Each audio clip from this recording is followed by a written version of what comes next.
Remember when Moi Kibaki came to power, he had an accident. He was not very well. He could also not even articulate his issues very well. And I don't even remember anywhere that Moi Kibaki at his term, even within the mountain, associated himself with the mountain or even came and stood. And there was a narrative that was said that once he went home, to his home in Udaya, and women came dancing, he told them, wachani kuregarega, and then mukafanya kazi. He never even entertained women to come and sing for him and everything else. He drove from Nairobi straight to his home in Udaya without stopping anywhere. But work was being done. Thika Super Highway was built.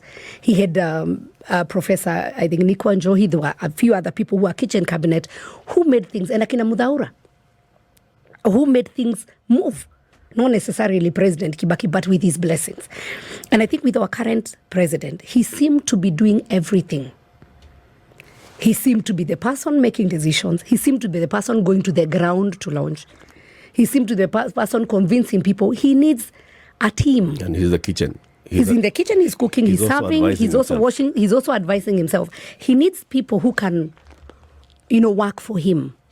Let the cabinet secretaries go and launch those projects. Let the PSs go and do the feasibility let them studies. Do their job.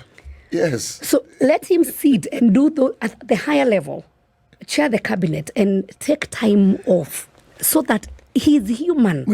He's not a machine. He cannot handle everything.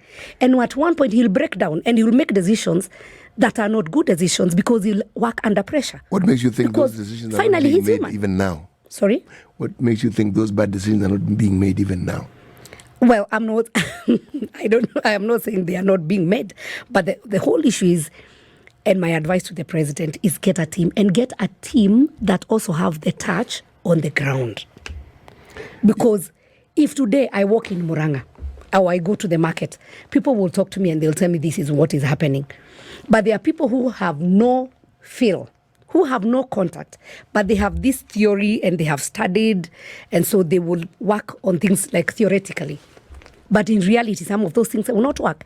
And I would also say this to the president, especially the person who drafted for you the finance bill. That is your enemy. That is an enemy of Kenyan. And that is a person who wanted you out of power. That is actually a person who wanted you to lose. To fail. To fail completely. And that is the reality. So let him, he said, I think he said he was to reduce the number of advisors.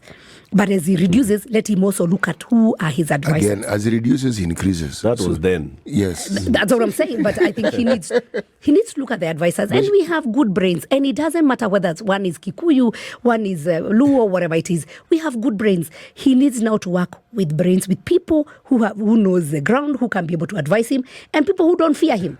Because there are also people who just want to say, yes, sir. Our laws are prohibitive to a degree. It matters whether somebody is a Kikuyu, Kalenjin, Luya. It matters. It's unfortunate. It actually matters, yes. Because when things hit us, yes, they don't hit a Kikuyu. No, it or a Luya or a Luo. It hits the whole country. The whole country, yes.